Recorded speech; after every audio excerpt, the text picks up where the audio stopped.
What's up, guys? Welcome back to Jam Movies. As always, I'm here with Johnny, and today we're talking about Longlegs.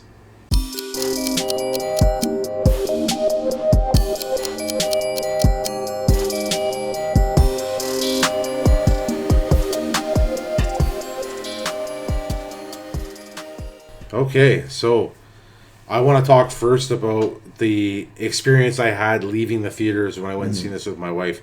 Both of us felt very unsettled, very unnerving. You left almost with an evil presence. That's what I felt like. It was so bad that my wife ended up wanting us to sleep with the lights on that night, which we did. It was a little hard to sleep. Yeah, that movie gives you that sense. How did you feel the first time you watched it? It gave me the chills. I watched it first on 4K. Actually, you got it for me on, I believe, Amazon Canada. But so that's besides the point. But on 4K, it was stunning. But it gave you that sense of uncomfortable, unease. It's one of those movies you watch in the middle of the night around 8 to 11 p.m. where it's nice and dark. Even a rainy day isn't bad, and it makes the vibe a little bit more claustrophobic, scary. But I think they did really well in scaring you for the first time, especially the first time watching it.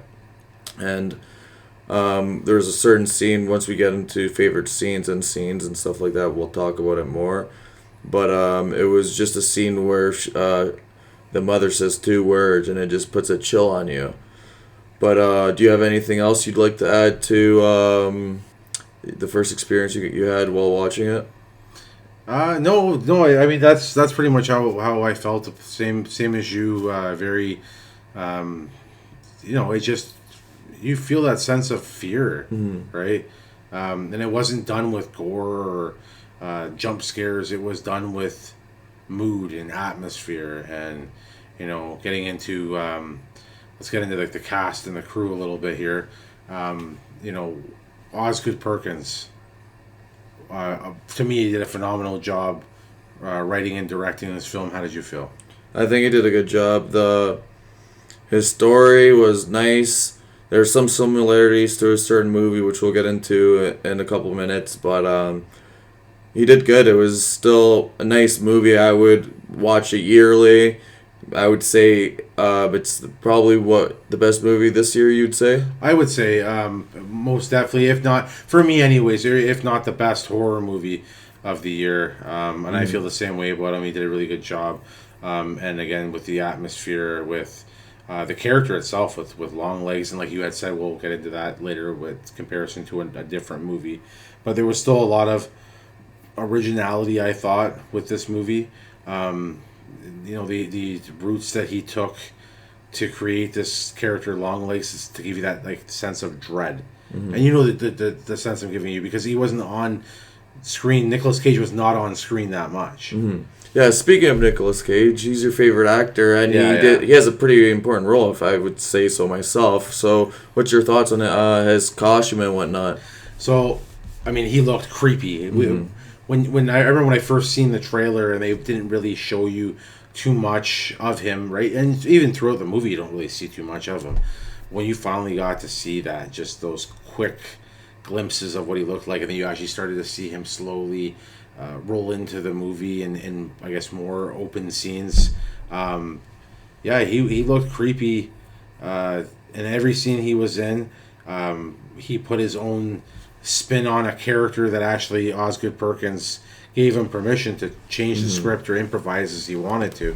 But he did it exactly how Perkins wanted it, and just put his own spin on it. And I think he did a phenomenal job. And we're starting to see more of recently Nicolas Cage's better work is coming back to him, right? I hope there's more to come of this type of Nicolas Cage, and I would love to see him and Osgood Perkins work again together, because only imagine what kind of magic they could cook up next. And what did you think of Maika Monroe? I believe her name is. So first off, if you guys haven't watched it, It Follows is a great movie and she stars in it. Mike actually recommended it to me and we have an amazing box set of it. But she did amazing. She was nice, calm, relaxed, amazing acting, emotions wise too. Um, the effects, they even got rid of some of her ear piercings because she had multiple around her ear. And the movie was based in the early 90s, we'll say. And FBI cops did not have multiple piercings like she did, so they covered that up because of certain fans complaining about, oh, that wouldn't happen. Like, for example, in the one scene when she walks into the house that her FBI partner just got shot in, she's not looking at her certain angles or 3 and 6 o'clock or 12 and 8 o'clock and stuff like that. So the director, Osgood Perkins. yeah, sorry, I always forget the name. But he did his best to try to make it as authentic as he could. But there's always going to be that one thing. If you don't know it all, you're not going to get it perfect, right? But let's bring it on to because you were saying Nicolas Cage as as in his role, he was really how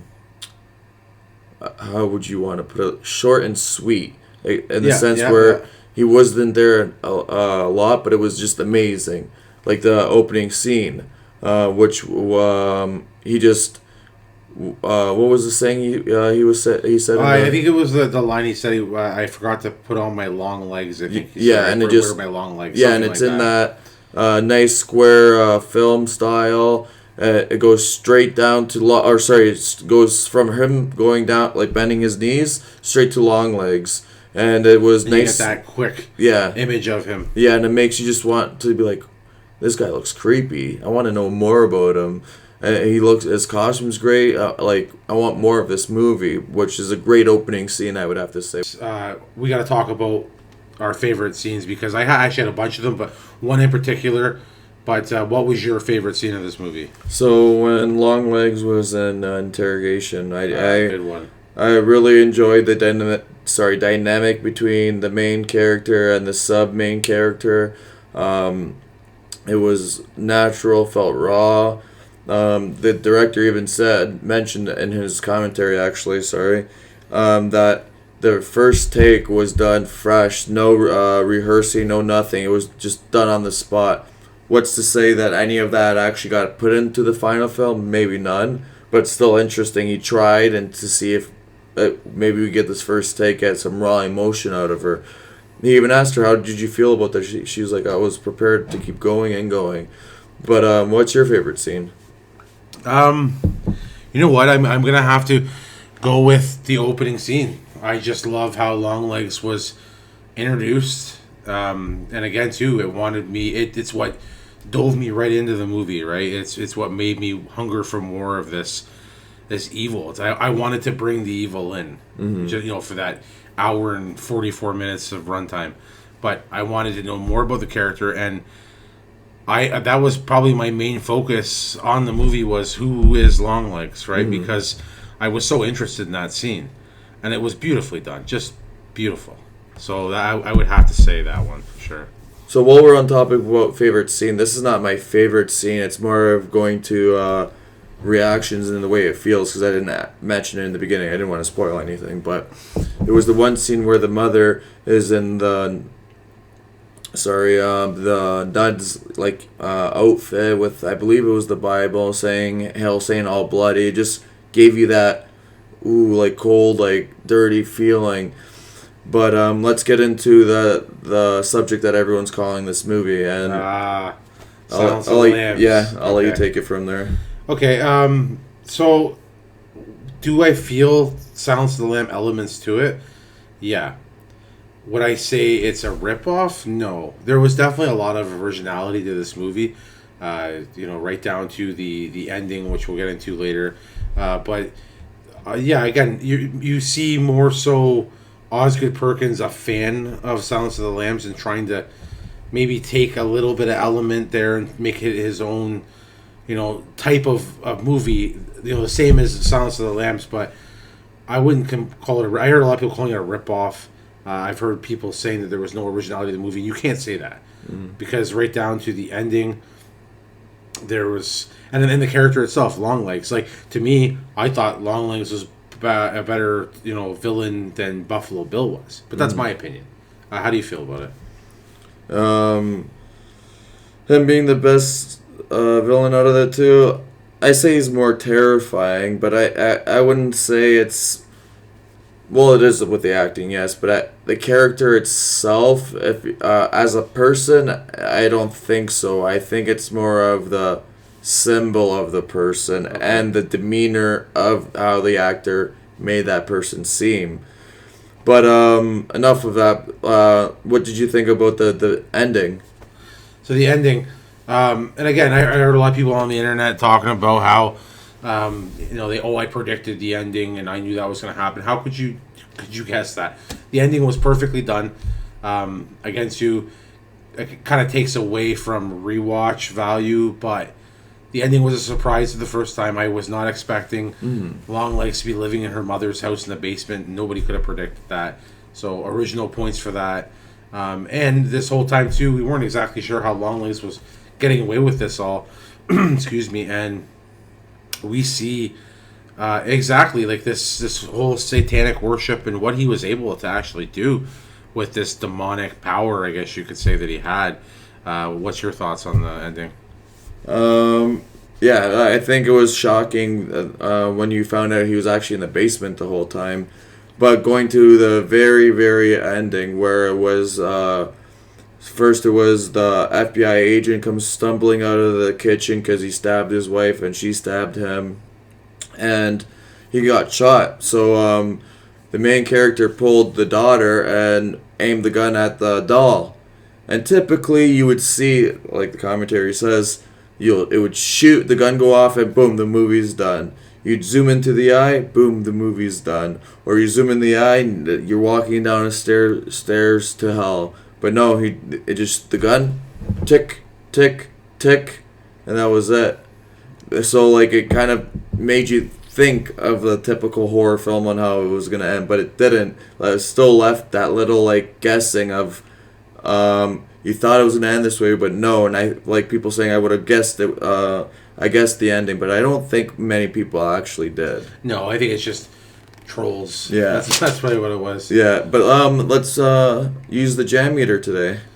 Okay, so what would you give it on the Jammeter? 8. Could it be higher? Yes. And the only reason why I'm giving it, I would say, sorry, I said 8%, 80%.